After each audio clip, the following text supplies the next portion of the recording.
I'm going to call this meeting to order. I want to do some introductions first. To my far right is our fiscal officer, Tom Wolf. To my immediate right is trustee Brooke Harless.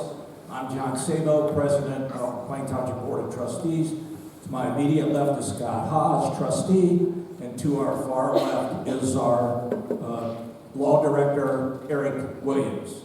I want to welcome everyone. I do have a few announcements to make. We do have the agenda before us. On the agenda is one item that is for amendment number 594-26, McKinley Development.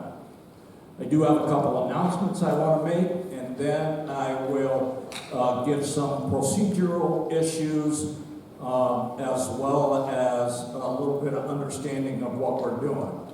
So the first thing I want to announce is that in the unlikely event of a fire alarm, I will ask everyone to take note of where the fire exits are, and I want you to move directly to the hallway and continue moving through the doorways up and out onto the parking lot area. So just if it goes off, I'll make an announcement, everybody's to leave, and you are going to move in an orderly fashion. The second thing I want to ask is for everyone to understand that upstairs there is a banquet going on. So out of respect and as a matter of courtesy, whatever time this meeting is adjourned, if you do exit up through there, please keep your conversations to a minimum and just head outside if you do want to have conversations, because we didn't know there were going to be two events here, but just for the sake of courtesy, please recognize that. Okay, so based on that, I just want to give some procedures for the conducting of the meeting. Number one, these hearings are recorded to maintain a permanent record. All testimony is given under oath, so you will all be sworn in at once. So for any of you that want to speak as a part of the presenters, anyone that's going to speak in favor of or against the zoning amendment, you're going to have to make sure you get your name and address on the list, and then you're going to have to be sworn in, and our law director will do that. All speakers must sign in and identify themselves. Speakers are only to address the Board of Trustees. You don't have personal conversations going on out there. This is a hearing, not a question and answer period. So you will only address the board with your testimony. Conversation between the speakers and the audience is not going to be allowed. The applicant speaks first and presents his or her request. Next, anyone in favor may speak, then anyone in opposition. If you have a lot of people that are here represented and they're all basically have the same concerns and you want to appoint a spokesperson, please do that. It'll obviously make the meeting a little bit shorter, but you don't have to, okay? The idea behind this is to make sure that everybody gets a chance to be heard. So we don't have a 3-minute rule like we have in our normal regular meetings. The board members will vote and reach a verdict, and their decision will be announced. Should any additional hearing be necessary due to continuance or postponement, the amendment will be rescheduled for the next available meeting date. On the agenda, we are looking at amendment number 594-26, zone change. This applicant is McKinley Development. It's for parcels number 10002389, parcel number 521-1936, parcel number 521-6098, or parcel number 550-2756 to R3. This was, first of all, on May 5th, approved by the Stark County Regional Planning. Then that process then goes to our zoning commission, and that was unanimously passed on May 13th. Those come before each group as a recommendation, and anything that we formally vote on tonight will be the final approval or denial, depending on how that vote goes. There were some amendments or modifications as a part of that process. So in our resolution tonight, if there is approval or denial, mostly approval, it will be based on the modifications that were made and agreed upon at our zoning commission meeting. And those are, there shall be one record of owner, Forward Principles LLC. The area of sought for rezoning is 69.9473 acres. Portions of parcel 120,630 and the entirety of parcel 100,20631. Amend the application to require, as a condition of any approval, the execution of repudiation of the declaration of restriction with the following changes. Plain Township and the Plain Township trustees shall be beneficiaries. Written approval must be obtained relative to the duration of terms and relative to the potential amendment or termination purposes. Add exhibits that depict the 16 acres, single-family home restricted site, and the last one attached, the master plan that will depict the 20-foot landscape buffer. So those are the things that we will be deciding on tonight. Now, for those of you that are signed up to speak, either in favor of or opposition or the presenters, please stand, raise your right hand, and our law director will give you the... Thank you, Mr. Sabo. Do you swear or affirm that the information you are about to present is true and accurate to the best of your knowledge and belief? If so, please indicate by saying, I do. I do. Thank you. You can be seated, and we will start then with the applicants for the amendment. Good evening. Can you guys hear me? Yeah. All right. My name is Dan Dehoff. I'd like to ask for a concession on the order. We understand that there's a county commissioner here who's attending the event on the second floor here. It has a time commitment. Would like to say a few words before my presentation. If I could yield some time to him, I would ask that of you. Yes, we could do that if that person has another appointment or another something to schedule. Getting it out of order doesn't sway our decision one way or the other. So I would think we're okay with that. Yeah, perfect. I appreciate it. It's just for a time. Thank you, Dan, and to the Board of Trustees, Mr. President of the other board, thank you just for the opportunity to speak so I can go to the choir banquet timely. I just want to speak very favorably for the development as presented here. For the board's knowledge, I think you're aware, but for the audience as well, the housing, or the Board of Commissioners funded a housing study released in 2024 that really took a holistic view to the needs of the residents of this county. And all types of housing were looked at, from affordable, multifamily, senior living, really running the gamut for what the needs of our 375,000 residents are today, and really looking out into the future.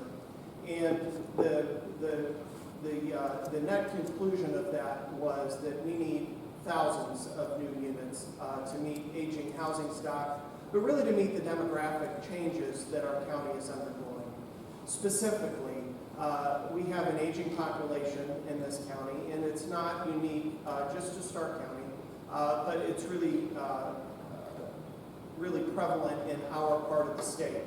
Coupled with that, if you look at about 20 years of history from the familial status and kids that are enrolled in our public schools, we lose about 0.8% of kids every year in the school districts across the county. So what's that mean? We need ways that we can bring affordable and diverse housing to meet the lifestyles and the direction that this county is headed. And the only way that we're going to be able to do that is with smart growth. This plan really presents an opportunity for smart growth in the county, and it really meets the needs of so many of the demographic areas that I just mentioned. It meets the needs of those who are transitioning in the more senior part of their life. It meets the needs of our families who are hopefully established here or wanting to establish here and to raise their kids in a great community. Both North Canton and Plain Township are great communities, and we have so many here in the county. So I'd ask the board to look favorably on this proposal. Know also that I should have said at the outset, I'm here on my behalf in my official capacity, but not on behalf of the board. So I thank you very much for the time and the courtesy to allow me to speak. Thank you. Thank you, Mr. Eller. Okay, we will now go to the applicant for the presentation. Thank you. All right, so my name's Dan Dehoff with DF Development Company. My work colleague, Rich Costa and I, president of London Development, are going to be co-presenting on this. Rich is a little bit more technical than I am, and therefore we have a nice partnership that way. I think it's important and to review a little bit of the history here. So in 2000, there's a partnership between the Lemon family and the Dehoff family. And we bought both the north side and the south side of the sanctuary, of Bob. And we developed the south side into a mixed-use development, single-family homes. It has a pool and clubhouse, has some villas. It also has Sanctuary Grand, and it has some multi-family zoning. In around 2002, we hired architect Brian Huntley, and he's a professional golf course architect, and we put $4 million in new capital in the north side, and we ran a public golf course called the Sanctuary for 21 years. We did not have financial success there. After 21 years, the golf course closed in 2023. I bring that up just because that is not what we expected to do here. We are asking you today to look at what I call Chapter 2 for this property, and we're here to talk about the north side of the property. There is a section of this project that's not being rezoned. It is part of my presentation because the Western Reserve Land Conservation District is involved. But yes, we are asking for rezoning of about 69 acres. I'd like to start with this first slide. It's simply just to show you the current lay of the land regarding the zone. Let me see if my corner works. So this is the Bob Lincoln Manors. It's an existing apartment project. We own it. It's kind of in a donut. I have a couple different slides, so this is one to start. This is what we're talking about rezoning here. And I just wanted to point this out because Sanctuary Grove is here. This is multifamily, obviously multifamily, condos, and multifamily. And just to point out a few things, if you look at Mount Pleasant to the north, Elmhurst to the east, Apple Grove to the south, and School Road to the west, we have, we counted them 473 single-family homes. You have an existing 359 apartments, and you have 54 condos. I simply bring this slide up just because we didn't attend to other rezonings, but we read the paper about spot zoning, and I just wanted to use this to show you guys a little bit of the lay of land as it lays today. Okay, what you've all been waiting for. Slide 2. Okay, I'm just going to touch on the slide for a second, and then we're going to go to slide 3 pretty quickly, and we're going to come back to this slide. So this is the overall project. It basically shows the 69 acres that we're asking to rezone. And I'm sorry. Can you enlarge that slide, please? Yes, I have 2 slides. Okay, thank you. And this is just one for a second to show you the overall, and then we're going to zoom in on the actual rezoning part. But this is the 70 plus acres of Western Reserve Land Conservation District land. We'll go to the next slide. Okay. This is the rezoned parcel, approximately 69 acres and some change. I will tell you that this plan has gone through many changes to get to where we are today. I do think this is a very thoughtful plan. We met with some neighborhood groups and listened to their feedback. but here's what we have going on. We have 52 residential lots here, basically lining residential with residential. And those will have a 20-foot rear yard buffer. That's in addition to that's in addition to what the ordinary setback would be. So it's an extra 20 feet back, and we'll also have a wood fence. We have a letter of intent with Karis Homes. They're here tonight. They're a franchise of a product called Epcon. They have a project in the city of Green, which I believe they're just selling out of, called New Seasons. It's right south of Ponchos, if anybody wants to look at it. This is the product they're looking to do here. I would say the minimum average house would be around $500,000 for those. Those are smaller lots than the existing neighborhood, but a very good price point. We also have letters of intent from AC Construction on these lots and Lemon Homes. I also would like to touch base, since we went through the zoning commission, there was some debate about sidewalks and street trees and street lights. This residential area will have street trees approximately every 50 feet. We'll have sidewalks and street lights. I'd also like to note that we, in addition to our zoning application, we submitted a declaration of covenant or a deed covenant. And that would ensure, since we're asking for R3 zoning on the entire site, that will have a meets and bounds description. I understand the law director and there's some lawyers on your planning commission, or zoning commission, sorry, that have reviewed this. This would be, those residential lots simultaneously with our zoning would be recorded to ensure that residential lots are built here as you see today. Lastly, I want to talk about timing before, but I want to talk about the rest of the plan and also just touch base on something that's definitely going to get some conversation tonight. So we hired Vocon. They're here. And working with our engineer, GBC Design. They're professional planners. So when a road dead ends, does not cul-de-sac, it was always expected to extend. And an engineer, professional engineer, is obligated to pick those up and extend those. And so that's what our engineer has showed today. This would be specifically this and this. The neighborhood group has had a lot of conversation about this, and I'm sure you'll probably hear from some today. They would like those to be vacated. They would like those not to be extended.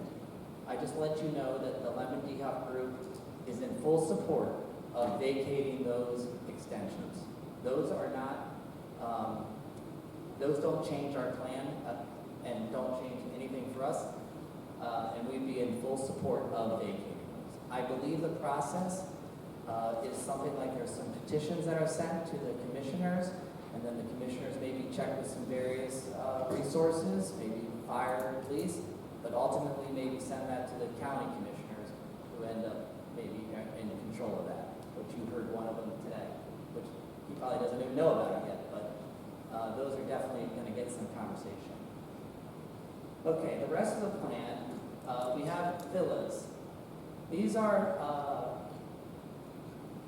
a single-story slab-on-grade residential project of pitched roof rental. These are attached garages. Looks like we have 32 villas, and you can see some here and here. Those are going to be very popular. Well, this here is garden-style apartments. You might not be familiar with Northridge and North Canton, but this is basically very similar. These are 23 20-unit buildings. Again, wood frame, wood construction, residential construction, pitched roof, shingle, detached garages. And then you have what we call cottage home. It's basically a smaller villa. Again, pitched roof, shingle, attached garage, no basement, rental. And then you have a pool and clubhouse, pickleball courts, pavilion here, and then some more cottage homes. Okay, as I move to the east side of the project, we have an assisted living facility. In the past, we were associated with the Danbury buildings. We have sold those, including the Sanctuary Grand over here. But that gave us a good pulse on the market. And we have a project that we're in other markets with called Kingsbury Senior Living.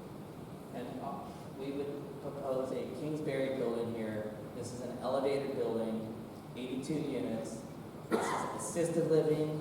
It's a licensed facility. This is assisted living, memory care, and independent living. And then these here are going to be also multifamily, but independent living and active adult living. These here are probably the least developed in our mind, but we're building this right now at Edgewood. The only difference is that there's a cafeteria. This will not have food service. But these are senior targeted rentals and welcome in the marketplace. I'd also like to point out that this would be associated with our project, not part of the Western Reserve Land Conservation District. And this would be available to our residents with some walking areas and some open space.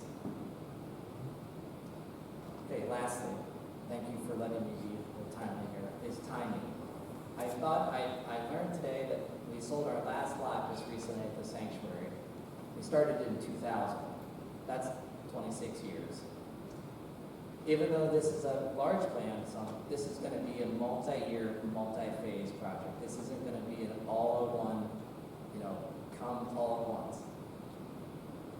So the timing would be the residential, we would start the residential utility extensions, most likely this winter, if approved, and then start more of the construction on the road in the spring, and hopefully, if weather goes well and things go in place, we have residential home construction in summer of 2027.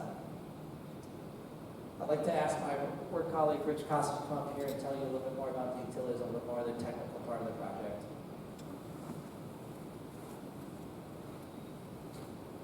Hello. Hello, my name is Rich Costin with Lemon D. Hoff, representing Ford Principal LLC. First off, I'd like to start off our rezoning. This request will allow development that aligns with current residential patterns in the area, as well as long-term community growth objectives. We believe that the rezone, which proposes a mix of housing types, will be the most efficient use of the land as it aligns with adjacent uses, encouraging an infill development rather than an outward sprawl. It is our belief that the proposed rezoning is logical and aligns with the township's mini plan, the county's comprehensive plan, and supporting sustainable, well-managed residential growth. The property is well positioned to support higher density development with access to utilities. There's Stark County sewer, there's water. Any water decisions, there's no annexation to go along. There's a road network, which includes the minor arterial road, Apple Grove, stormwater management. All the stormwater on the developed area will be managed and follow EPA Stark soil water regulations. Generally, the water flows from a west to an east where the stream goes through the property. Repeating a little bit what Dan was saying, we are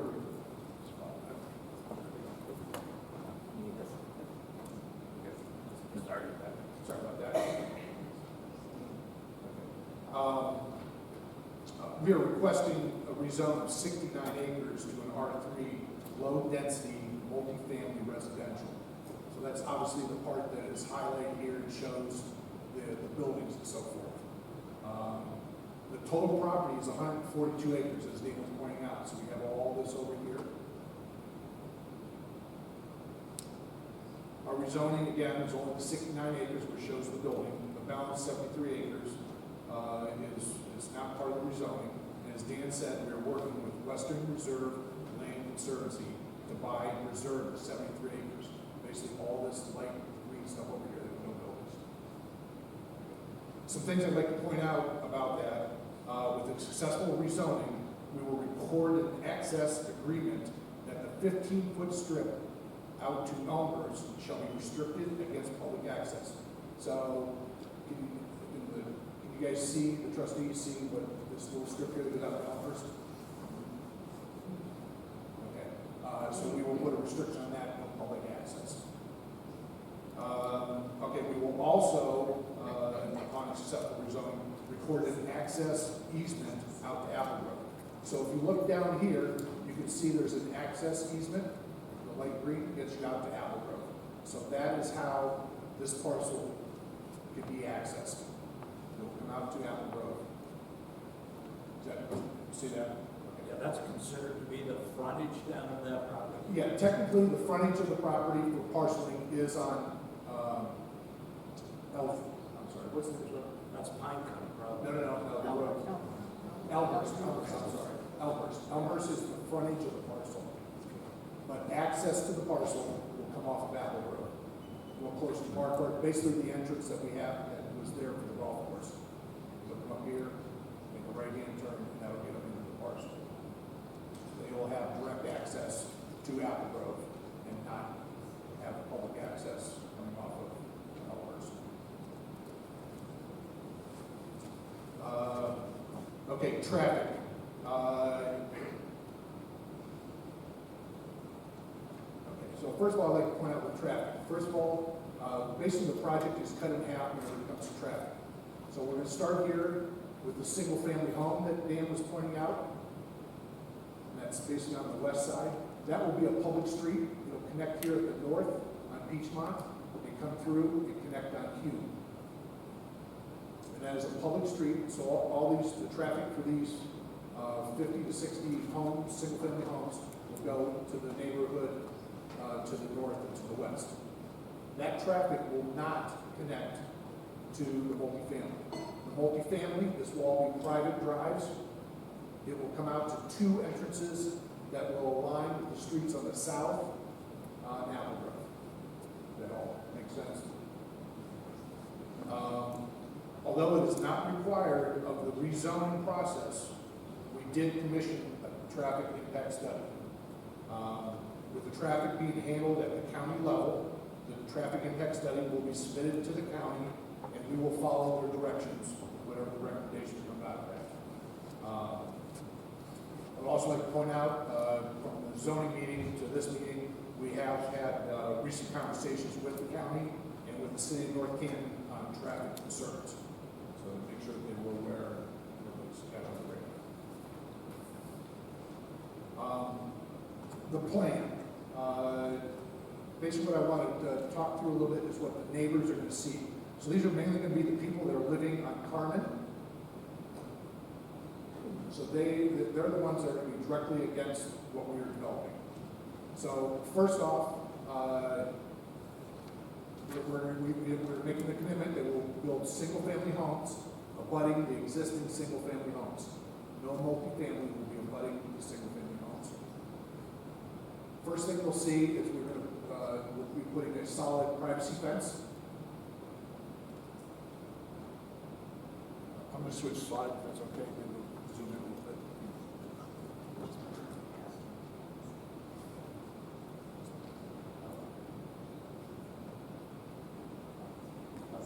Yeah. All right, I haven't switched slides, so hopefully maybe we can focus a little bit more. So again, these are the single-family homes. I'll kind of talk you through what these people will see whenever they see our development. So the first thing, this is the buffer area, the dark green line. First thing they'll see is a solid privacy fence. Then there'll be a 20-foot landscape buffer, and then the lots will start. And these are again single-family homes, abutting the single-family homes. Talking a little bit about the EPCON and what these buildings are like, the majority of them. The EPCON, if you go up and see them, they feature, one of their features is a side courtyard. So they do not have rear courtyards. So I can't say there won't be nothing out the back of the homes, but there is a focus with things that are on the side of the homes. So they're not, looking so much at the neighbors, to the existing neighbors. Okay, and then I'd just like to reiterate, to memorialize our commitments, we have attached a a declaration of covenants and restrictions with our rezoning application. So it's part of the application, that upon the successful rezoning, we will be recorded. The declaration states that only single-family homes will be permitted adjacent to existing single-family homes, and a 20-foot landscape buffer, including a fence, will be provided between the existing homes and the new single-family homes. Again, as Dave just kind of repeats, Dan, this public street, it will have sidewalks, it will have street lights, and all the traffic, again, the single-family will go into the single-family neighborhood, and the multi-family will be back out to public road. Again, just kind of continuing on with what the neighbors will see. So we get the fence, the buffer, single family, and as Dan pointed out, these are more villas, these are single story slab on grade type units. And then as you get farther away, more close to Apple Grove, a little bit more denser buildings, and our larger buildings are over here, the farthest away from where the existing homeowners are. Again, also surrounding, as we go from the smaller single-story to the larger buildings, this is surrounding our existing Bobolink Manor apartments. And again, you're kind of pointing out the two driveways to get the multifamily land out to Apple Grove. Okay, I'd also like to point out to the trustees, as a note, under the R3 zoning, anything over a 4-unit building is a conditional use, which means we have to go back to the BZA to get those approved. Finally, I just kind of wanted to address the conditions made by zoning board. I believe you read them in. I guess I'm just going to summarize. That with all those recommendations or the conditions that the zoning board met, we incorporated into the declaration.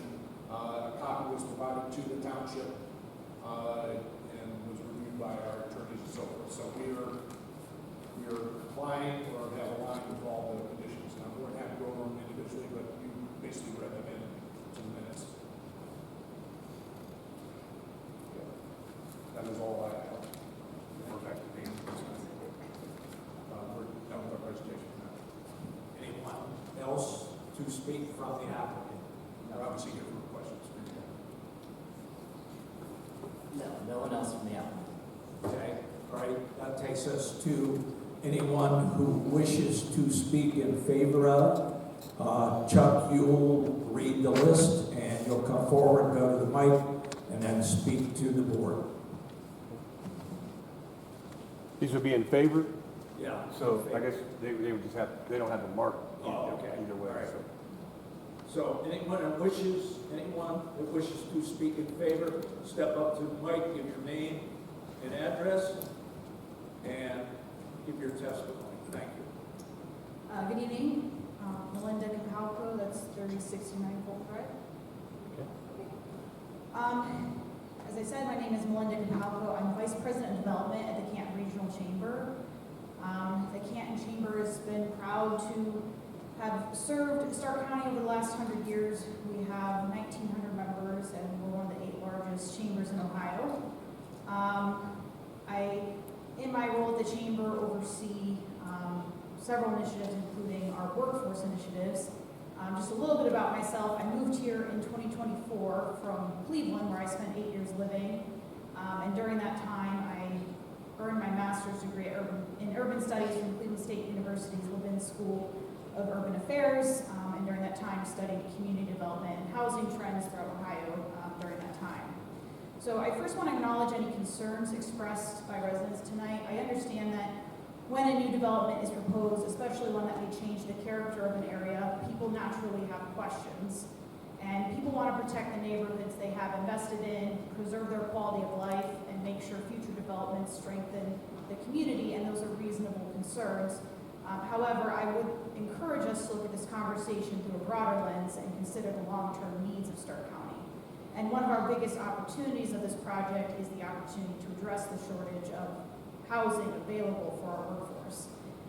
Given the size of our community, I believe these housing units are strong options for teachers, nurses, police officers, first responders, office professionals, young families, young professionals, manufacturing employees, recent college grads, and high school graduates entering the workforce. And housing affordability has become one of the most significant workforce issues facing our region. And today, 23% of Stark County residents spend more than 30% of their income on housing costs. And many working individuals earning between $50,000 and $80,000 annually are finding it increasingly difficult to purchase homes. Rental housing creates an opportunity for people to establish themselves financially while remaining in our community, and it allows individuals and families to live, work, and save toward future homeownership. And the recent Stark County housing study that was mentioned identified that our county needs to obtain more than 26,000 income attainable housing units to remain competitive from a workforce perspective. So this is not just a housing issue, it is a workforce issue. And we consistently hear from employers across Stark County that attracting and retaining talent is one of our biggest challenges. And businesses can recruit talented employees, but if those individuals cannot find housing options that fit their stage of life and income level, they often choose to live and work elsewhere. And we also know another stat is that Stark County has approximately 10,000 fewer millennials than expected for a county our size.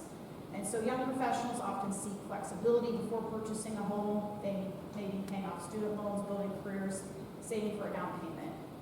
Rental housing creates a bridge for this generation. It allows young professionals to live here, work here, and invest here, and it gives them the opportunity to become a part of our community long term. And so the question before us is not simply whether apartments should be built. The question is whether Stark County is prepared to create the housing options necessary to support our workforce and remain competitive, because we're not the only community in Ohio facing these challenges. Sandusky, Cleveland, Akron, and more all face not having enough income attainable housing options for their workforce. And communities that grow are communities that provide choices.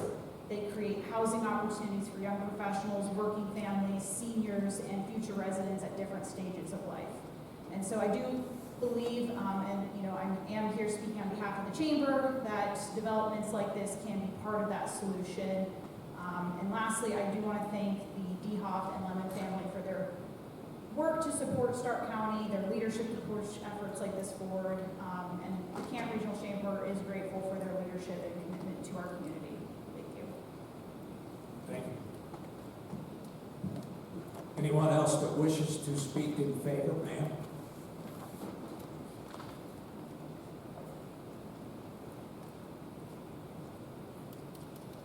Good evening. My name is Donna Dan Miller. I live at 6552 Harness Circle, northeast in Clayton Township. But I also own the property at the corner of Peachmont that is a duplex that will be an access point. So, be that as it may, I'm speaking in favor of this. I spent 30 years as an appraiser in Stark County, along with my husband and daughter. And the first thing you learn in appraising is that you have to choose the highest and best use for our property. And when I studied this the first time I saw the parcel map, I thought, this is really smart, putting those villa homes next to the regular homes and surrounding apartments with other apartments or villa homes, rental properties. So one of the things that came up at the other hearing was about access to Apple Grove. And I've been thinking about it since that time, and one of the solutions could be that the timing of the traffic lights at Marquardt and Starkcliff could be coordinated to allow access, and it doesn't end up needing to have new lights there. It's just a matter of timing, and that wouldn't be that complicated. But my current home is a villa home, and I just love it. Had to buy it the very first day it came on the market before noon in order to get a hold of the property, and I offered them more than the list price just to make sure that I got it. And my family's been in real estate back probably 100 years in the Stark County area, so that's our background.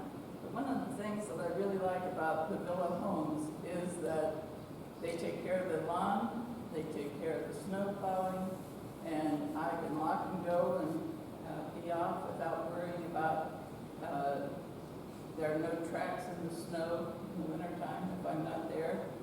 And I have a good, safe place to live. I raised my family in Bobolink. They grew up on Oakway. And I'm a firm believer in the North Canton schools. My son's a teacher there now. So this gives me a chance, if I can no longer stay in a villa home, I can be near my daughter that lives on Starcliff and go into assisted living or the apartments where I can get the help. And I can still access all the businesses, the church that I'm used to, and stay in the vicinity. And I know that Lemon and Dehoff developed Washington Square and the sanctuary, so we can see what they're going to produce is quality lifestyle for the people that buy into this. So I'm very supportive of that, and I'm thinking about all these people that are going to be doing grocery shopping at the newer stores or the existing stores, businesses for the restaurants.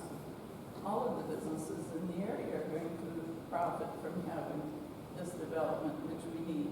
As the baby boomers age, there are more of us with white hair, and we have different needs. But as people move out of the 3 and 4 bedroom homes, they can allow space for the incoming families and the young professionals. One of the things I think is interesting also is the real estate taxes that'll be increased. The revenues will be increased will not necessarily coordinate with having that many more students in the schools, because the villa homes will probably appeal more to the senior citizens. So those are just some of the points that have come to me in thinking about what's the highest and best use for the golf course that everybody loved to use. And since it isn't going to be feasible that way, having quality homes and apartments and condos, or not condos, but little villa homes and cottages is an excellent use for the property. I thank you for your attention. Thank you. Anyone else that wishes to speak in favor? Yes, ma'am.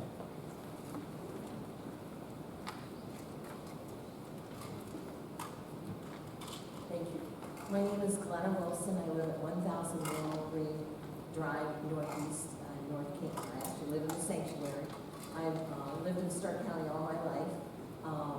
I've been a home builder for 23 years, and I'm the founder of Cares Homes, and I'm a local builder. I have been building, like I said, since 2003. And the concept here called Epcon Communities is a franchise based out of Dublin, Ohio, and it has been in business 40 years. I came across this concept in 2018 in the Charlotte area, where when my daughter lived down there for a short time, and she had a new baby, so grandma had to go quickly to see the baby, and I had some few weeks to spend down there, and I came across this concept. And every day in this country, 11,000 people turn 65 years old. We're living longer, and we need to have more housing. There's 2 housing deficits right now in our country, and that's first-time home buyers and senior living. And what will happen with a community like this, normally it's local people that live here in Stark County that live in 2-story homes, and they'll sell those homes, which will help alleviate some of the deficit for first-time home buyers. The homes that we create also are Energy Star certified and indoor air certified through the EPA. We've earned 7 EPA indoor air awards for the Indoor Air Plus. But anyhow, these homes again are, like Rich said, are courtyards. So most of the living is done in this side courtyard. It's a very private area that homeowners can enjoy quiet, peaceful evenings. And we consider this community to be a low maintenance homes, and they don't have to worry about mowing their grass or snow plowing. Also, we call it a lock and leave community. They can lock it and leave it, because a lot of these homeowners are snowbirds. They go to Florida, go to South. And looks pretty good after this last winter, right? But anyhow, and also we feature what's called universal design. Universal design means no steps. No steps from the garage to the house. No steps from the coming off your driveway onto your sidewalk and into your home. No curbs on your shower. More light, lever handles. Just a lot of universal design so that we can live longer in our own homes. And this, right now, we started the community like this in January of 2021 up in Green, in the city of Green, right below Poncho's on Maslin Road. 74 lots. We just sold our last lot over the weekend. So that community will be completely done. And it's a beautiful community. If you have an opportunity to come up, go to Taco Tuesday or whatever at Poncho's and come and see our model home. It is located at 4328 Evergreen Court. However, we just sold that also, and we'll be closing on June the 5th on that home. So this next weekend will probably be the only opportunity you'll have to come in and view it. But it's very spacious. It's a luxury home. And again, we need more housing for seniors. We're living longer, and this allows seniors to stay in a home that's conducive to their lifestyle. Thank you. Thank you. Oh, I just want to mention one thing. I have built in DeHoff development since 2007. And one thing I can say about the DeHoff family, they are people of their word. They have high integrity, and it's really a pleasure. I've built over 350 homes in 5 different communities between North Canton and the city of Green. And they just build really nice. And again, I live in the sanctuary, and I've been there 8 years, and I absolutely love it. My grandkids attend Plain and North Canton, so it's a great community. Thank you. Thank you. Anyone else that wishes to speak? Todd?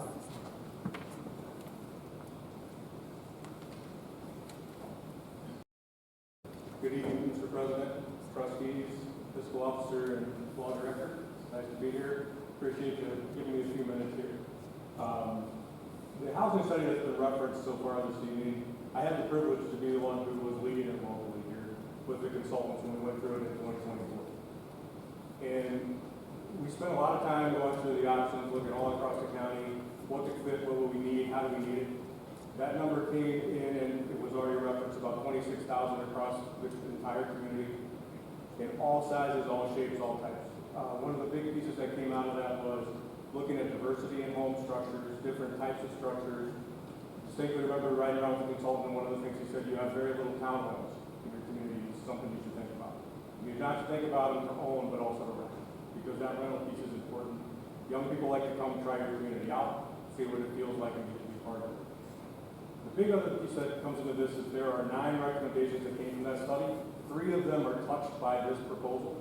One is specific with the senior living is to open up more attainable housing through senior living neighborhoods. Exactly what we're talking about here. Transitioning those folks from those 2-story homes as was referenced, giving them the options to be there, and then opening those up for younger customers to come back. I'm a big believer in we should always have our unfair share of anything that comes. One of the things we want to retain all our talent that came through here K-12, all the folks that walk through these halls at Glen Oak, as well as all those people that come and visit our universities that we're lucky to have in our community and retain those folks as well. So as we've gone through this process, there's been a lot of things looked at from the workforce standpoint. That's what really drove the study to be done. The site selectors that were looking for, what's our workforce going to look like, and how are you going to provide it? How are you going to provide the homes for them to be here? We know where we're going to get our electric from. We know where we're going to get attached to rail. We know where the things are coming from. But how are you going to take care of our workforce? That's the number one question they ask. So as we look at that, really building out workforce housing and freeing up inventory, which is what the retirement community will do, allows for that process to be done.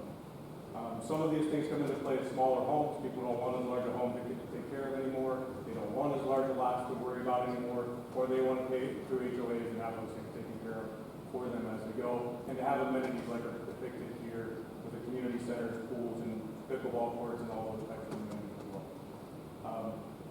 Lastly, I'm going to keep this short just to work through it, but the biggest thing that we can say too is that the location of this is close to grocery stores, it's close to pharmacies, it's close to medical care, those types of things that those older residents will need in the future, and as they work through their later years in their retirement.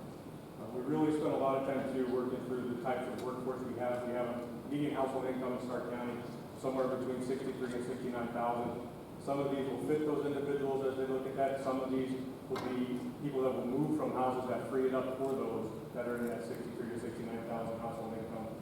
All of those add up to reaching all those people, to add those doors, to make sure we have the talent we need here to support our workforce and continue to grow our economy and our community in total. So with that, I really just wanted to say tonight that a lot of these pieces and parts that come together in the study are represented in this plan and make it a plan that really fits the housing needs for Stark County. So thank you for a little bit of time tonight. Thanks, Todd. Anyone else? Yes, sir.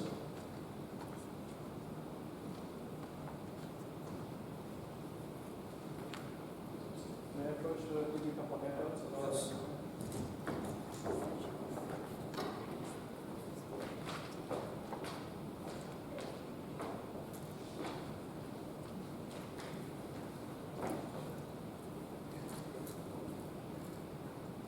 Good evening, Mr. President, trustees, and Plain Township staff. My name is Stephen McKenzie. I'm the president and CEO of Stark Economic Development Board, including the Strengthening Stark division. We are the lead economic development organization for Stark County, the organization that implemented the study that my colleague Todd just referenced, and of course Commissioner Harold referenced it before. My comments, just talking a little bit about economic development. Some people traditionally didn't think that housing development, and housing supply was part of traditional economic development. But the best model that we found that illustrates that is by Dr. Ned Hill of the Ohio State University. And it's the holistic model that you have in front of you, which shows the different developments. And in economic development, I often quote that when we're not working with a client, we need to be working on our product. On the left side of the illustration, that's our product. It's housing, it's community, it's industrial sites, it's workforce and development. And as we say, housing is where workforce labor sleeps at night. And in order to conduct and benefit from the transactions of attracting companies here, to create investment, to create jobs, to helping our companies who are already here to expand and to fostering entrepreneurship, we have to have the best, most competitive product that we have. Todd alluded to it, that site selection consultants, now it's actually part of the formal process in many of the RFIs that we get. Sometimes we get an RFI with 200 questions. We're looking for the different sites. And housing and having a supply of workforce housing is very important. It's one of the pillars of our work is to promote housing. We are fans of all housing because as we increase supply, we help keep the cost competitive. But the parts of the focus that our main focus is that workforce housing. So up to $100,000 average family income. So I just wanted to sometimes we need to focus on individual components of a system, of an ecosystem, because that's what we're dealing with. But I wanted to just have the opportunity to present and to show how that housing fits into an overall successful economic development program for Stark County, one that attracts investment, that creates the jobs, that creates the tax dollars, that contributes to the quality of life that we all want for Stark County residents. So thank you very much for the opportunity to present this to you tonight. Thank you. Anyone else in the audience that wishes to speak in favor of the referendum? Anyone else? Okay, now we'll go to those who wish to speak in opposition of the referendum. So, Chuck, you have that list? Yeah, first one on the list is Philip, 1260 Long Shadow, North Canton, Ohio.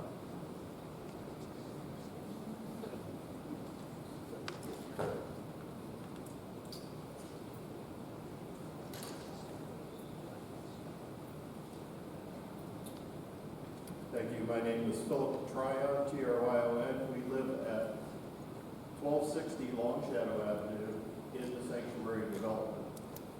We live on the east side of Long Shadow, so our backyard faces the strip somewhere in between there is the line between North Canton and Plain Township. I'm not exactly sure where that is. The concern I would like to raise today is not specifically concerning the details of the development, but possibly an associated problem because of the development. We purchased our lot there 10 years ago and built our home. And as the property around us continued to be developed on the east side of Marquardt, we started to wonder who owns this property of this woods behind us. So we started to inquire, and we found out that it was purchased in 2012 by AEP. And we were told by AEP at that time that land was purchased for the development of a future substation if the area demanded additional capacity for electric usage. That was not disclosed to us at the time we bought our lot, which is neither here nor there at this point. But I know I speak for a couple of our neighbors who couldn't be here tonight. So we're concerned that if that would come to pass, everybody's house along Long Shadow Avenue on the east side that faces that buffer strip there, there's 10 acres there, and AEP has told us it would take a minimum of 5, possibly all 10 acres to put a substation in there if they wanted to do that. Now, I will say that I have had several conversations with Rich, who spoke tonight from DHOP, been very open, very forthcoming. He has told me that AEP has assured him that there's enough power in the system for this development, and we've also spoken to some of the same people at AEP here locally in Canton and in Columbus, and they have said there are no current plans to develop that.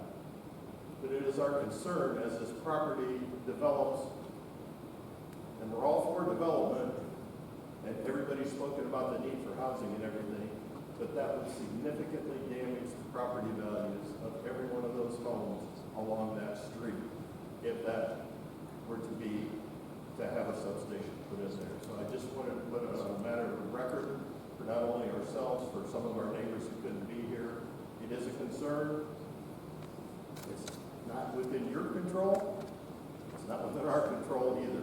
But I just wanted as a matter of record that as you look at this for consideration, that could be a significant problem that is a result of this development. Thank you.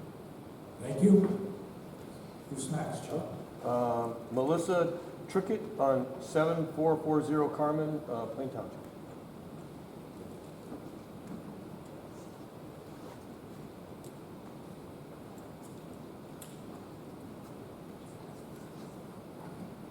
My name is Melissa Trickett, and I live at 7440 Carmen Drive, Northwest. My street is right, our backyard, where they want to put this development, right in my backyard. And that was the golf course. I lived there 33 years. It's still a lovely piece of land, but it's a very narrow piece. And it's not level. It was a golf course, so it has like rolling hills. It kind of goes up and down, and terrain isn't all even. What I said at the zoning meeting is about the same. I'm not talking, the people mostly for this are the developers and real estate agents. I'm a homeowner. I'm concerned about my property value going down. I'm concerned about the congestion. I'm concerned that we don't upset too much in one area. Like when I was growing up in the North Canton, Plain Township area, I lived with my grandparents for a while when I was a baby and a little girl in the corner of Elmhurst and Apple Grove. And you guys took their house and tore it down. My great-grandparents built that when they widened the road. And then I owned a starter home between Pittsburgh Road and Cleveland Avenue on Apple Grove.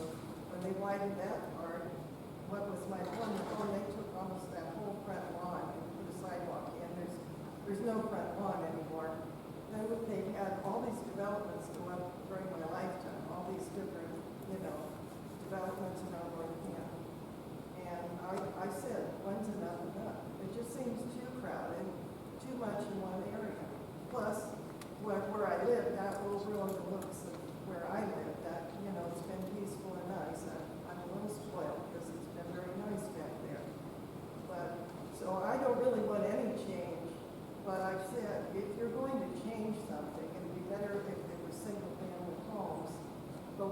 proposing is these smaller lots and changing the zoning, so you're really cramming a lot in there.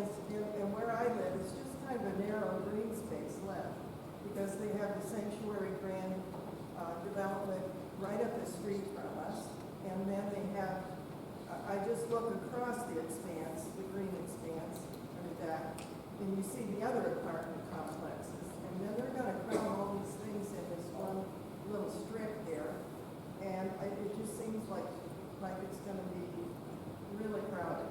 So I have several reasons why I don't want this done.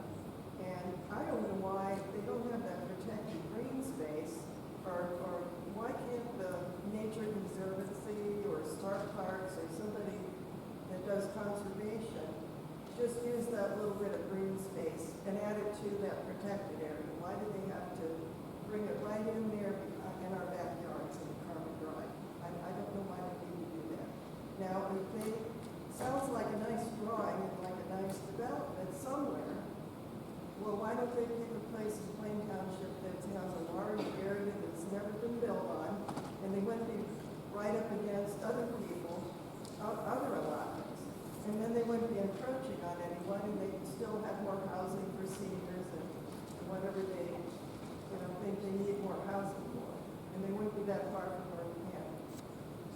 And a lot of people at the zoning meeting were speaking out, and I'll repeat it, the traffic is terrible. So in favor of development, that's what you get. And it's kind of like that song, you don't know what you have until it's gone and they build up a parking lot. There's that one song, you don't know till it's gone. So I think it's just overkill. Maybe take that development, move it somewhere, like I said, where you're not encroaching on, just crowding into more things. There's very little green space left in that one area. Thank you. Thank you. Anyone else that, we have, who's next on? Tim O'Neill, 7115 Fenwick, Plain Township. And I'll decline my answer. I've already had answers. Okay, that's good. Who's next? All right, I got a Simmons' last name, 73110 Carmen, Plain Township.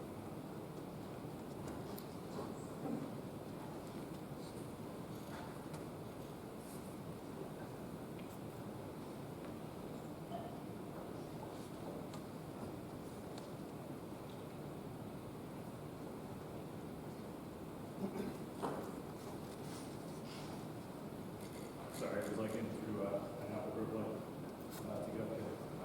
Roger Simmons, 7310 Carmen Drive. Kind of have a feeling that we're already facing a predetermined decision, and my comments may be moved, but I'm going to go ahead and give it a go. DHOF has supplied my family and several of my neighbors with a letter providing information on their plan. There are facts and circumstances with regard to presentation. There is flexibility and there is specificity. The facts and circumstances of their document address the flexibility standard that adapts to nuances of a unique situation. But as a homeowner adjacent to a several-year build, potentially decade build, and a community member who uses Apple Grove as an artery to get everywhere in this township, I would like more specificity within this plan. Your details seem to be incomplete. There's some TBDs up there on those where people will be living. The single-family homes vary between their numbers and their maps and all of the information we've received. But I'm hoping that the trustees can control their controls by not approving the rezoning for the R3. I know that Apple Grove is a Stark County road issue and not a township one, but the zoning you guys can't control. Here are the facts that I kind of see them. Rezoning will add 3 more assisted living facilities, nursing home facilities to a road that already has 5 existing entrances on Apple Road. And also, in talking and living, I work in financial services, and I have a lot of conversations with folks about retirement. Not many of those include North Canton as a destination for retirement. I'd also like to address how the township, will service these facilities. This may require additional levies that will fund the fire EMS and police that are needed to properly assist these areas. Existing property owners may not be willing to pass additional levies that are needed to fund these services, as several members of the community are off fixed incomes, and that will stress their budgets further than they are stretched currently, unless that is the intention to increase the residents in these new facilities. I also have additional concerns with the build process that is not mentioned in the informational letter from DHOP. Water runoff in my neighborhood between the houses specifically is already a concern, and these builds may stress that further. There are proposed final stormwater basins are labeled, but there are no details on how we actually get there for those to be built. I've seen my neighborhood flood, I've seen Apple Grove flood, I've seen the golf course flood, and I've seen my basement flood. Not once in this document is how the builders and DHOP will address those issues. I asked the board to ask DHOP for more concrete details so a decision can be made correctly in the future for the sake of those that support you with votes for, that with your votes that we support you with today. These may not be yes votes in the future. Also, what school district will these potential families be in? Especially the family dwellings that are alleged. Have the school systems been included in any decisions? There happen to be miraculously millennials and young professionals with families that can actually afford a new build. I do appreciate that the county representation is here and sharing your studies that support a need for more housing. But I also look at, have we not looked at, I guess, the living options within an old vacant vacuum factory downtown North Canton. Thank you. Thank you. So I understand that there are people out there who are pleased with those comments, but keep this civil to the point where we're focusing on paying attention to the facts, not people clapping for somebody who have made comments. So I would appreciate if you hold that applause. Chuck, who's next? Last name is Bishop, 7570 Angel Drive, Plain Township. I'm gonna pass. Okay. Bruno Schlumbolo, 2540 Moeller Drive, Plain Township. I'm sorry, I had a last name there. You got it. Okay. Yeah.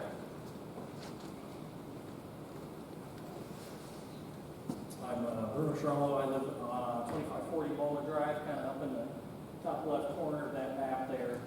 And my two biggest concerns with all of this are, one, our school capacity. I sat in at North Canton City Schools, I know we're in the same old building. I sat in on some of the preliminary planning sessions about 10 years ago when the district was starting to determine whether they needed new schools. And one of the main things that they were focusing on was a decrease in the student body by the time these schools are built. We now have 2 brand new schools and are mid-construction with a 3rd one.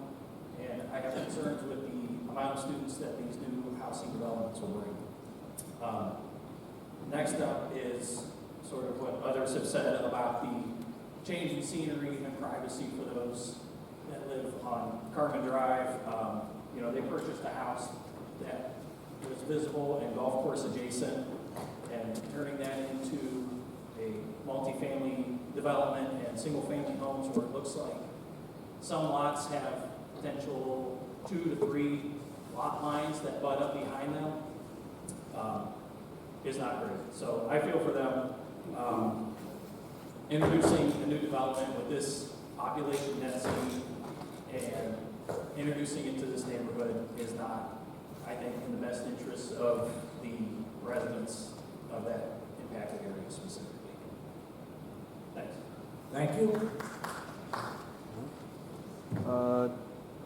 John at 7245 Carmen Drive, Northwest. Plain Township.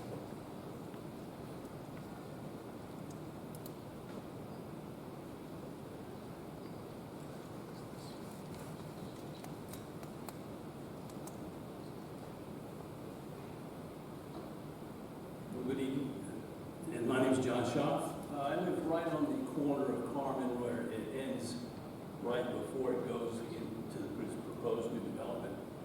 And the opening of the road going that road up onto Hume Street. It was never done originally.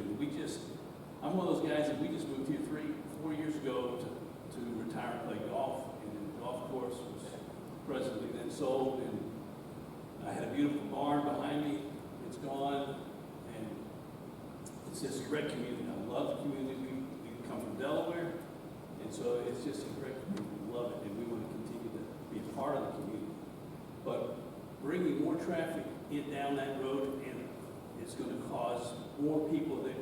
Carmen is used as a main thoroughfare already from, I guess it's Peachmont and all the other folks up that way. So I'm concerned about the traffic patterns going by my house, first of all. And I have a grandson, and my neighbor has a 5-year-old, right? He's 5 years old. So we have little fellas walk around, and so we're concerned with more traffic coming through. And so thank you for your comment. Thank you. Looks like Nathan at 7250 Carmen.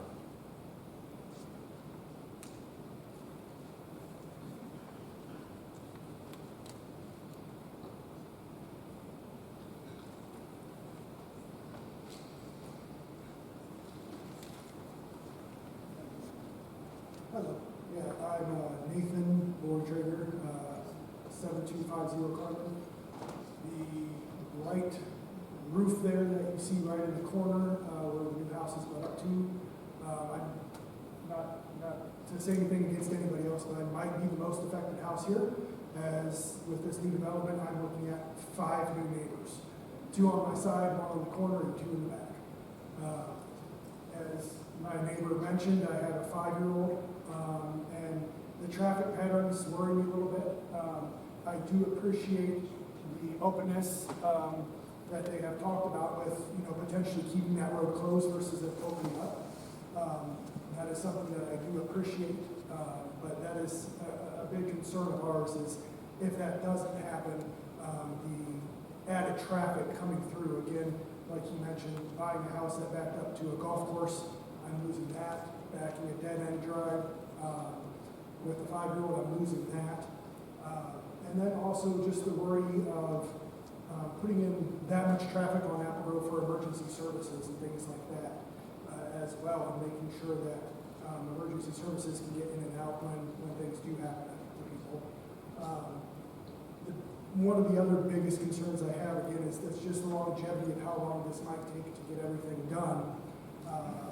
As we've already started to be affected, I've had the land around mine that should be properly taken care of not being taken care of.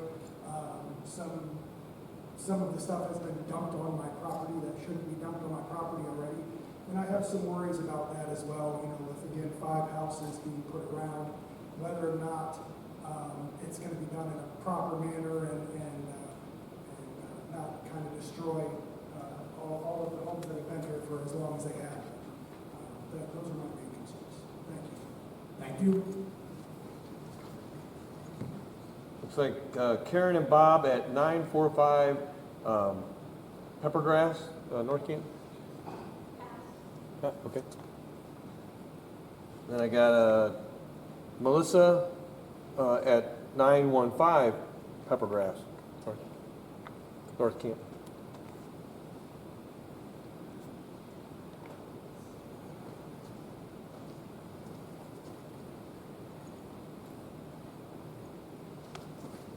Thank you all.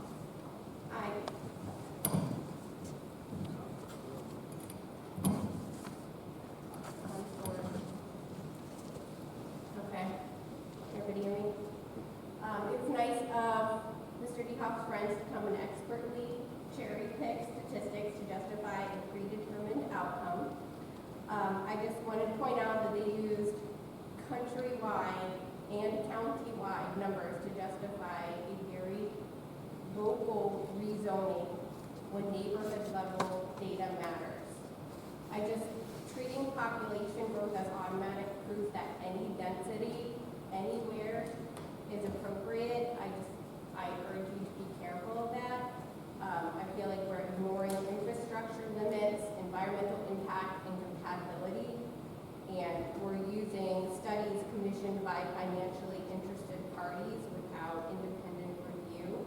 I appreciated the things that the other people said. They made great points, and I hope that you hear them. We're not saying that this shouldn't be passed per se. It shouldn't be passed as proposed. Demographic studies should inform rezoning decisions, not replace thoughtful planning, and growth alone does not justify any development at any density in any location. So I feel like the appropriate question is whether the proposed use fits the actual demographic need and long-term vision for our community. In this case, it does not. It's simply profit. Thank you. Steve, looks like Nelson at 1645 Ridgecliff Circle. No, that's not supposed to be on there. Okay, no? All right. Ron at 7285 Carmen Drive.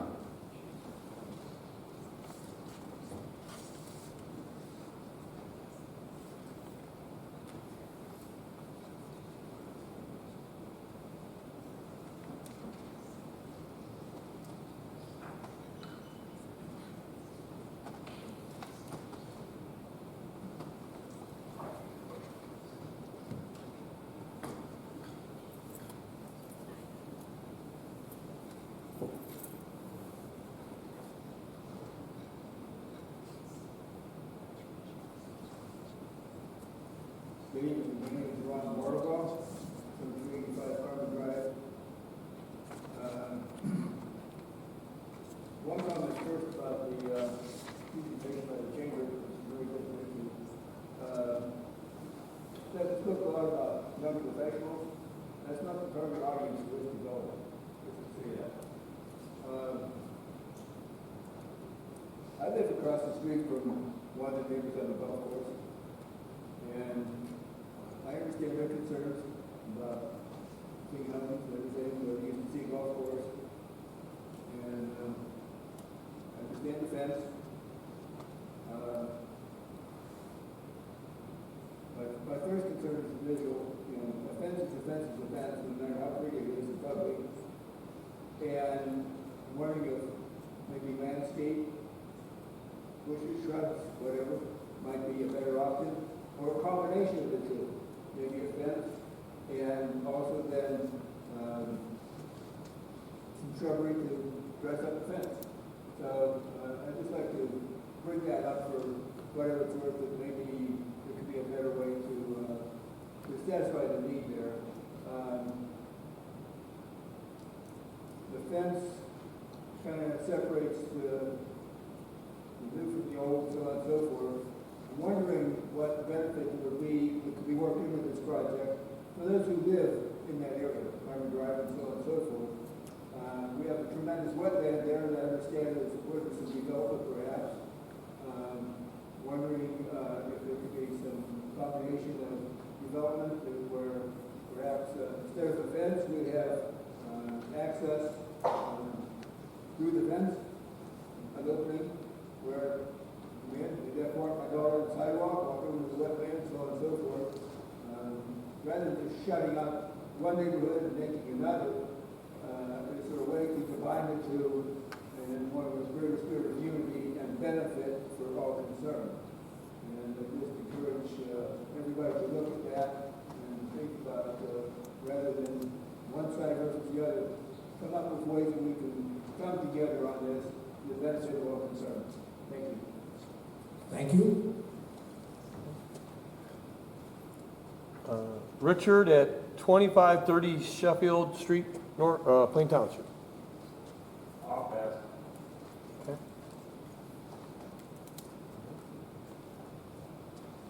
I can't quite read the first name, but it's 7665 Starcliff. Looks like Linda. Like that. Okay. And then I've got, I can't read it, it's in 2158 Radford Street, Plain Township. Pass. Okay. That's all I have to say. Okay. Is there anyone else that did not get on the list that wishes to speak? You've been sworn in. I stood up just in case I need to speak. That's perfect. Okay. Make sure you give your name and address. Yes, sir. Thank you.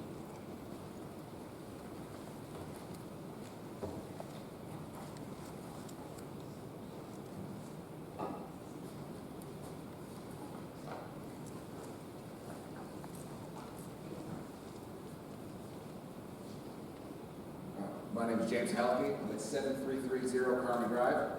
I'm at the second cut through that Dan has mentioned that he's not interested in. When he talked about a citizen, he's talking about me. You'll be seeing me on June 9th. I've got all the signatures, talked to the county commissioners. Because that's a township road, I'm going to be the one, at least for that, where Sheffield and Carmen meet, I'm going to be, me and my wife will be turning forms to you in your next meeting about vacation of that road.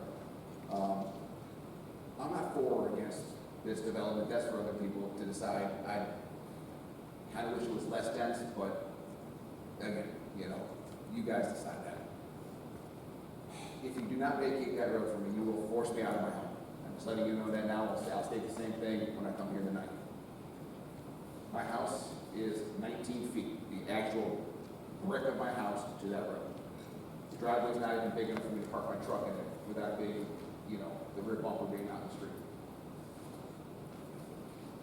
And since they don't need it, I really strongly consider that when I turn my vacation forms for that road in, that, whoever you need to talk to, whoever you need to persuade, that road does not get put through. I like this neighborhood. My daughter's just finished her 4th grade year at North Canton Intermediate. I'd like to stay here. If you put that road through, I will not be able to stay here. It will ruin, and I invite any one of you to come out to my property. The minute you get out of your car, you'll see what I'm talking about. I didn't put the house there. The house was built in 1968. It was one of the first houses in the neighborhood. So, for me, that road's the biggest thing. What goes on behind it, we all know the traffic's going to be bad. Hope they can figure that out. But that's just my biggest concern, between that, like I said, figuring out the traffic and vacating that road and at Orchid, at Orchid and Carmen, which is right down the street from us. So, thank you for your time. Have a good night. Thank you. Anyone else? Okay, seeing none.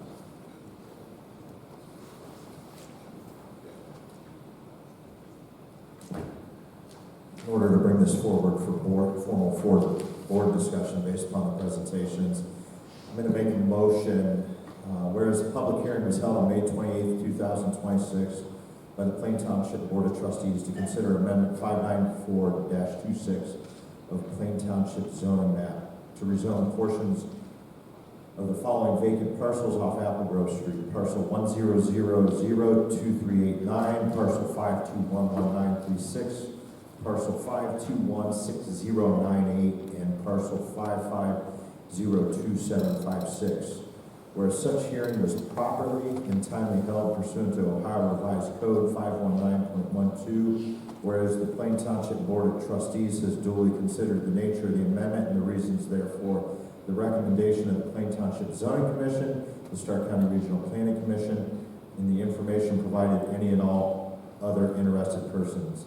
Now therefore be it hereby resolved by the Plain Township Board of Trustees, Stark County, Ohio, to adopt the recommendation of the Plain Township Zoning Commission for approval. And I will second that for the purpose of discussion. It's been moved and seconded. Discussion.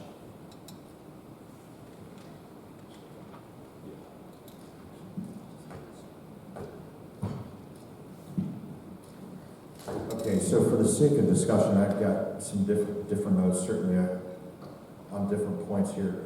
I'm going to start with what was the last point based on road vacations. I want everybody in here to understand the Board of Trustees does not own final authority on road vacations. That that falls to the county commissioners. I just want to offer a little bit of context here.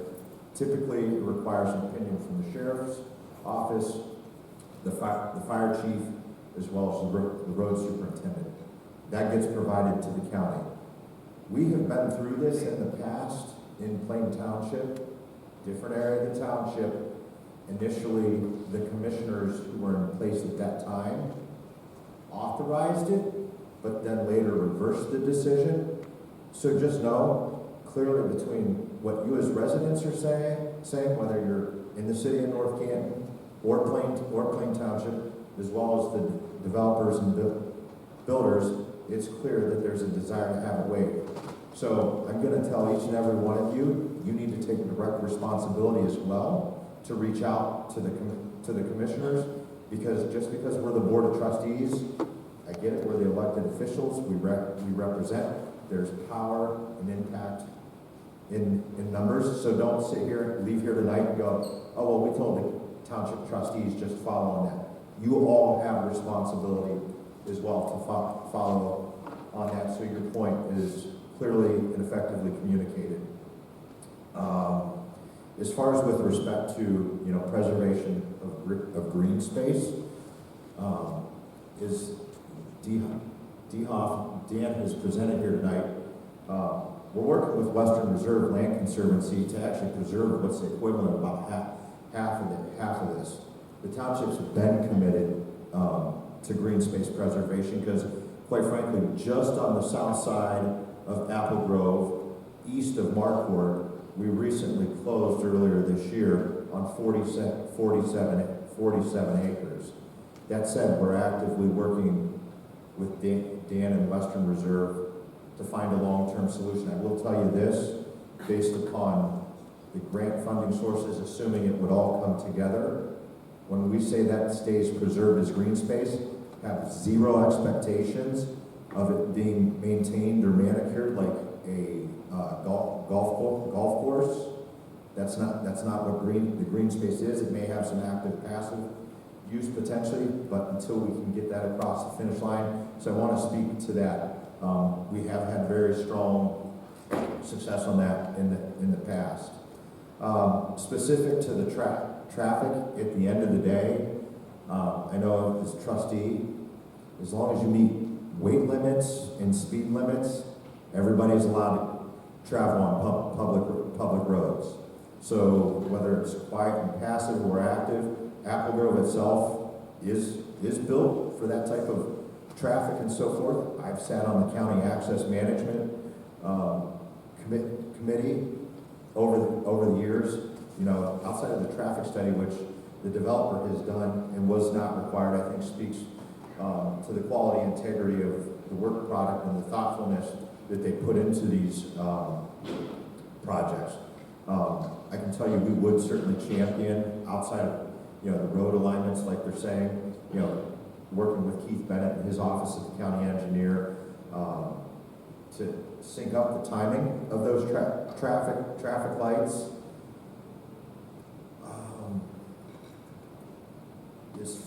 As far as for safety services, it's easy typically to talk in generalities of those concerns. It's always a fair point.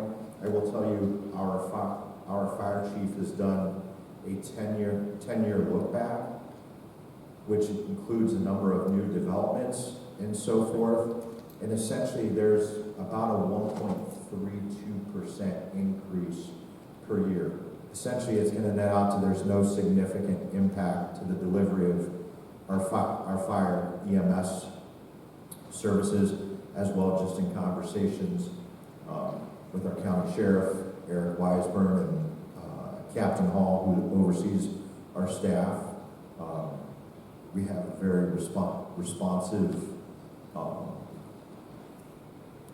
turnaround time. In many of those instances, you may say, well, hey, I called and it took a half hour to get here. Well, again, specifically within the sheriff's office, that stuff's getting prioritized based upon whether it's, say, a burglary, breaking and entering, or is it, hey, somebody's dog come across my lawn. So they prioritize that, but there is certainly high response there, so there's not concerns by either of the safety services.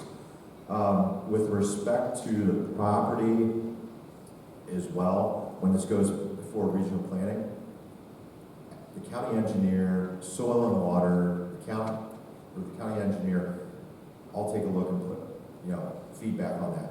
Specific to concerns about congestion with homes, this number applies both for North Canton schools or plain local schools when they've been building these schools. There's been a declining student population in the schools. That's a 20-year window that we're looking at. So the superintendents will say there's approximately about 1.25 kids on average for new home. The fact is, the schools have the capacity. It won't be a constraint. That's not just opinions. Those are based upon state and local data. Specific to this plan and some of the pro points, I know personally, just having had when my dad was still alive, he and my stepmom had looked for somewhere still within Plain because they love the community. Unfortunately, there wasn't senior age housing because of mobility. They ended up moving to Hartville, where it was literally all one floor, not a single step. Some of the options that have been put here, whether it's the housing study or the economics, from attracting youth. I know somebody who was a vice president over Spectrum. Stark County actually had been in conversations over the last couple of years, more than a couple of years ago, to bring a nice expansion for Spectrum here.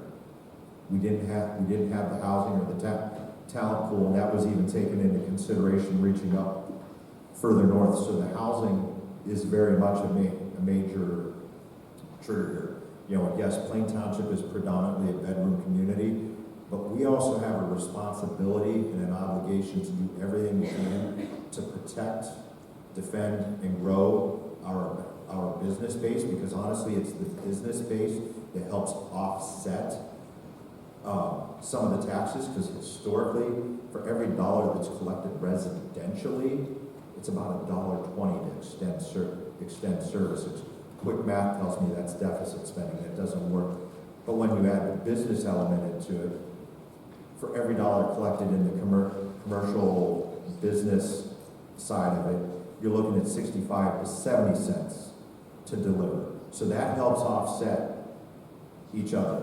To the aspect of, I think there was one or two comments about, hey, this will be great, it'll increase taxes. I want to make crystal clear, this development does not immediately put a bunch of money back in Plain Township's coffers, because when levies, whether it's fire, police, EMS, parks, or roads, when those levies are passed, they are set to generate X dollars for the life of the levy.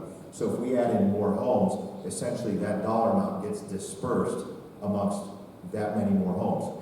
There's a little bit what's called inside millage, and within the township, most of that goes to our road department.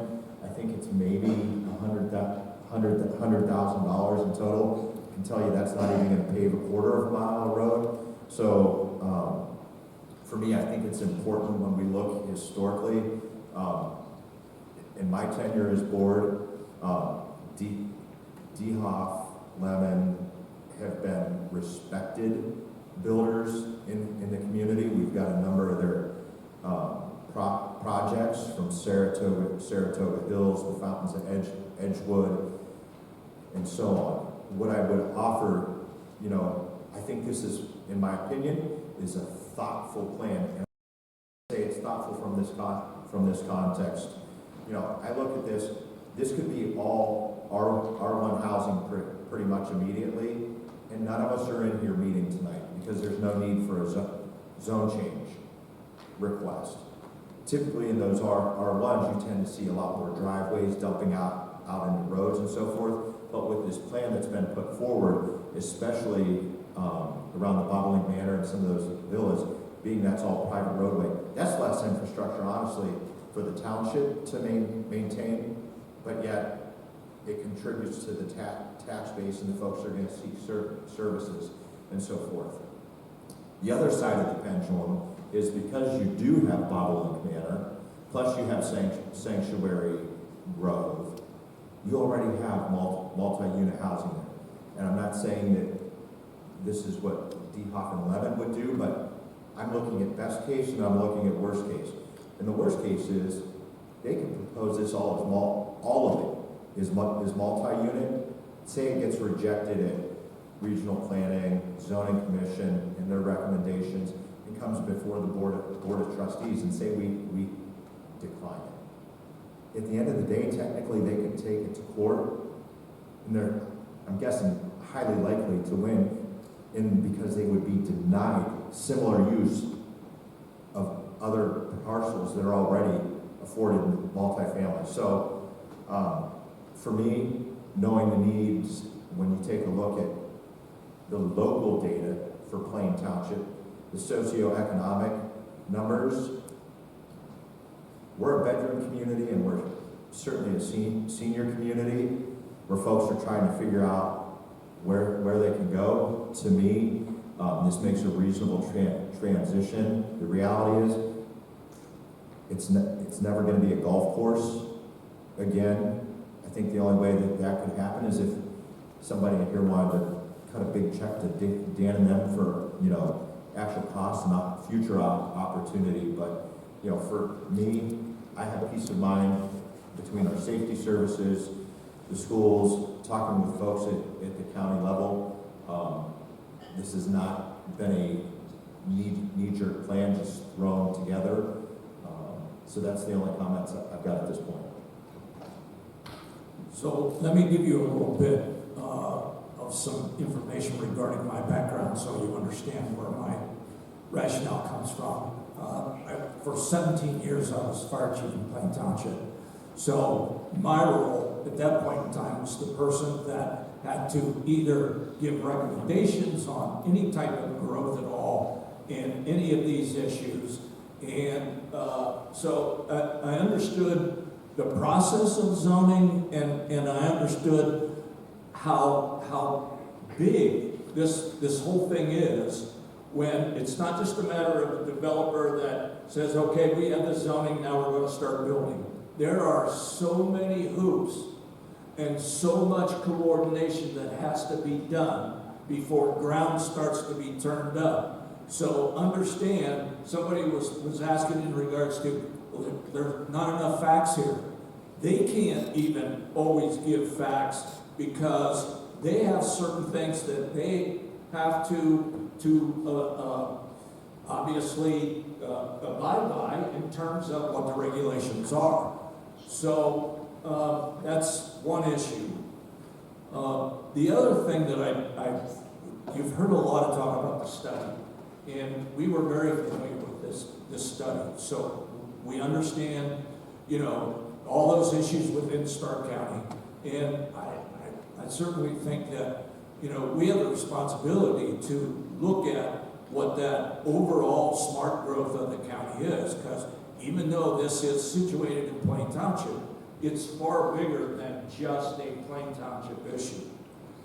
I do want to talk a little bit about traffic, because first of all, I'm glad that you have already been in contact with those other people, because this is a complicated issue in terms of who is going to communicate with whom to at least try to look at what is going on with the traffic in that area, because you have a county road, you have a township on one side, you have a city on the other, and you can see the communication process could get a little bit difficult.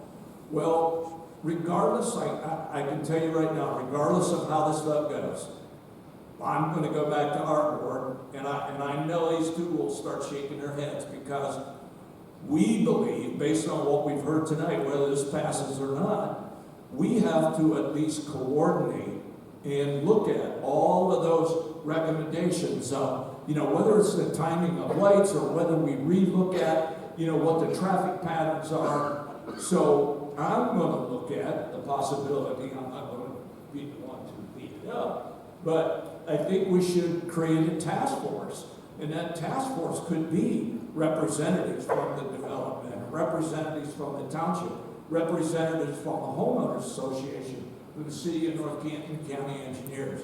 And I think it's not going to be perfect, but we may be able to work on some things that might at least help with some of that. And I can tell you, for those of you that are residents that live in the Bottling side, Starcliff, we're already looking at some things along Starcliff based on some of the things that we've heard.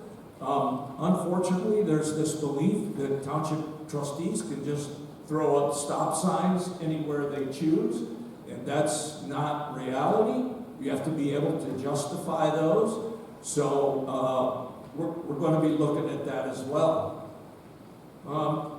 So our responsibility tonight is to take a look at what is the difference that can go on between current zoning and what the zoning is wanting to move to.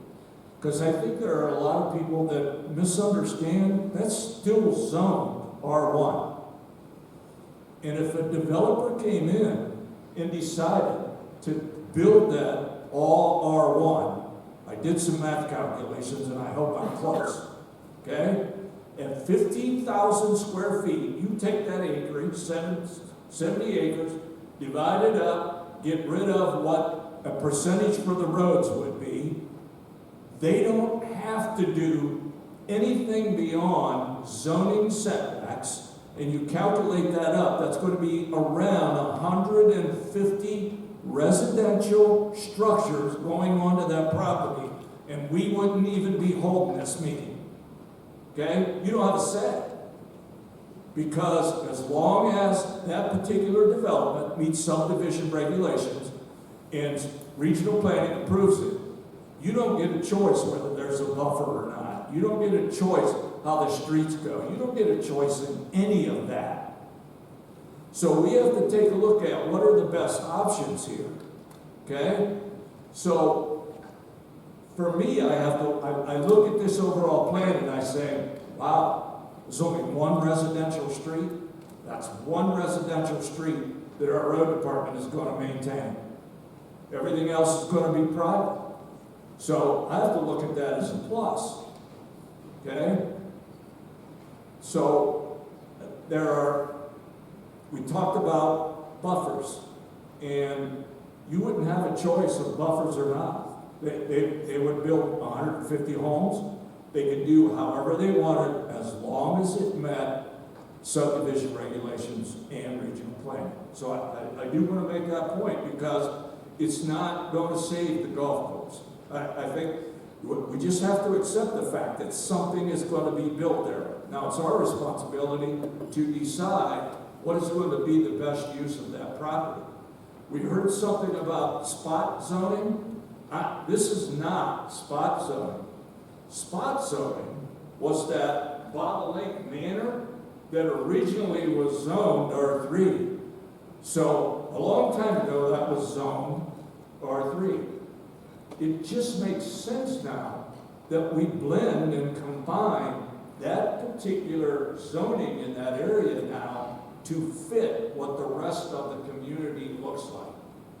And that's that diversity. So for me, I look at that and say, I think it's the right way to go. They didn't ask for any greater things. They didn't ask for a different type of development.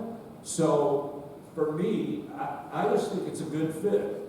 When I first saw this layout, I went right back to that study and that group, and I said, you know, this is exactly what that study and that group of people were looking at in terms of how our community should grow. So understand, and I heard some people in the other presentation, because I watched that whole video, and what we do in any type of zoning issue like this is, the first thing we do is we look at all the paperwork, we look at the maps, we discuss certain things, and then we go out and we drive and we go around the property. So whoever house that you invited us to go out and look at, we've already been there, okay? As a matter of fact, one of those spots has a basketball court set up in the end of it.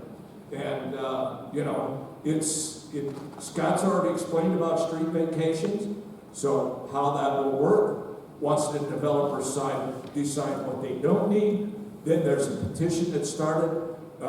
We will, again, get with our fire chief, law enforcement, road superintendent, do all of that.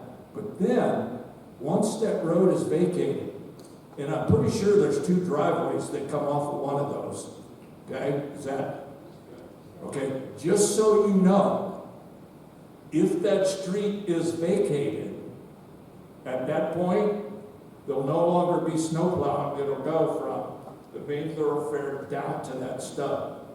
Because it's your private property now. Because what will happen, when that's vacated, you will get half of the road, and your neighbor will get half of the road.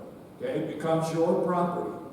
So we will no longer push that snow. And the only reason I'm telling you that is because we actually have that in 2 other places in the township. Okay? So we're very familiar with that. So we're going to do whatever we can do to help out with that. And I think you've already recognized the cooperation that you're also going to get and the communication you're going to get from the developers. So we've already talked about that. I do want to talk a little bit about the developers because I already explained my role as fire chief. And I can tell you this, fire chiefs and developers usually don't get along very well because we have a lot of requirements. And developers don't always like to include spending of money and doing certain things. They go to a bare minimum. But I'm going to tell you this.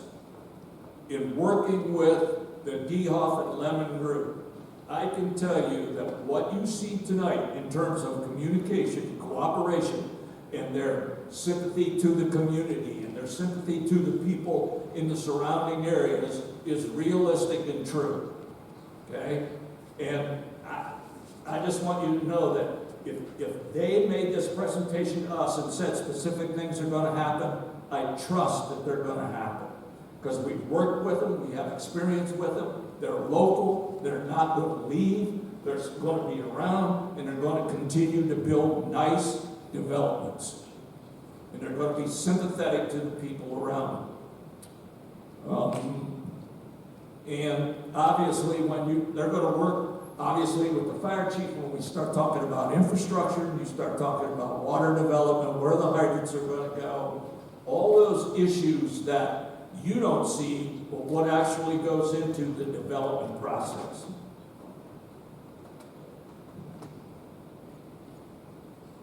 I already talked about Scott. Scott already talked about levies, so understand. I had that on my list also, because somebody had a question about levies. And Scott's right. We vote on a levy today, and it's worth $10. And it's only for 5 years, and we renew it at the end of that 5 years, still only worth $10. And we keep renewing it, it's still only worth $10. And it just makes sense that if that's all it's going to be, the more people that are actually paying that $10 now, your taxes actually go down. So that's how levies work. And then we talked about the schools. Enrollment is declining. I heard somebody mention on the video regarding school buses and how crowded our school buses are. I don't see this development causing any more crowding on school buses. I see this development actually not pouring or increasing enrollment within the school system as well. And I mean, let's face it, the school districts want students because they get money from students. Okay, so other than that, I think I have finished everything on my list. I do want to make one comment. I appreciate 2 things from this group. First thing I appreciate is we have had some contentious zoning hearings, and we have had people that call in and talk to our zoning secretary, swear at her, cuss, bully her, do all kinds of things. And I met with her today and I said, have you received any phone calls? And she said, no, quite honestly, everybody has been pretty respectful and they have been somewhat courteous. So if any of you made those phone calls, I appreciate that because she doesn't deserve that. And I also appreciate your courtesy tonight. Thank you. Good evening. The one thing about being last this week is all the notes I took, they've already kind of touched up on that. So I am going to be a little shorter than the rest of them in my comments. I had gone back and forth on what I thought I would say this evening, listening to all the residents, reading everything that people have been emailing me, reviewing the proposals, looking at the stats, listening to both sides, and the people that reached out. I understand people don't like change. When I first moved back here, I lived on Peachmont. I had been a single mother, and I remember how hard it was back in 2008 to find a place that was compatible for me and my young son. And there was nowhere for me hardly. There was anywhere affordable. And I am constantly on social media, on Nextdoor app, and there's people all the time asking for a place in Plain Township, or is there anywhere from North Canton? And there's nowhere. And so when you think about all the people that want to be in our community, but can't find a place to live, where are they going to go? They're going to move out, they're going to leave, and they're going to go to another community. We have got to keep our residents here, especially when they want to keep their kids in the school districts that they have their kids in, either in North Canton or Glen Oak or wherever it may be. I also had the issue, as Scott had talked about his father and them trying to find a place. I had my aunt. She moved back here. She was in failing health. My uncle had MS, and they had given up their house, and they were looking for a small place, and they wanted to be by me because I was their power of attorney, and there was nowhere for them to go. They had to move all the way to Massillon with stairs and with family members, and it was a burden on those family members because nobody was there to take care of them. And luckily, they found somewhere to go, which was by the sanctuary. But there is more and more people in the world. There's more and more people in the community, and there's nowhere for them to go. I understand and respect the concerns expressed on both sides. I see it. I understand with the children playing in the road, but as Scott and John both said, regardless of what we vote tonight, something is going to be built. There is going to be housing. There's no longer being a golf course. We are trying to save as much conserving the land as possible. We have made notes on all the concerns from like the flooding, the stuff that they had already brought up to you. I also recognize the importance of the thoughtful growth. As they said, we have looked at those studies. We have presented them to the Stark County Township Association because there is a lack of housing. There's nowhere for our elderly to go. There's nowhere for our young people to go, and people that might not be able to afford other housing. This development is an option that we can help meet the evolving needs of our community and our housing needs while maintaining that compatibility with the surrounding areas, such as, I believe it was Mr. Hawk that had brought up, they will have easy access to the grocery store, to the pharmacies, to the gas station, to medical care, and so forth. I believe that is all I have as my notes because the rest they had already spoken on. Thank you. I think just one last minor point. I mean, just because there's reference to, hey, whether it's cherry picking state or national trends, the reality is Plain Township also has a 10-year mini comprehensive master plan. And if you go look at it, some of the housing that's called out in this ties right in our plan. So if we want to really drill into the fact of, are we looking and dealing with local data? The fact is, yeah. The fact is, yes. So this isn't, okay, hey, here's what they're doing in Columbus or up in Toledo. We have information. It's in our comprehensive community master plan. It was actually done with significant public input through a number of public surveys and meetings at township also. That's not a tool or an instrument to guide the direction of the township. A board just puts together. It was based upon community input, so that's the only thing I want to add before I say it. Okay, so the resolution on the table is for the adopting the zoning commission's recommendation of approval. Roll call. Mrs. Harless? Yes. Mr. Sabo? Yes. Mr. Hawes? Yes. I will make a motion to adjourn at 7:55 p.m. Second. Been moved and seconded. Discussion. Roll call. Mrs. Harless? Yes. Mr. Sabo? Yes. Mr. Hawes? Yes.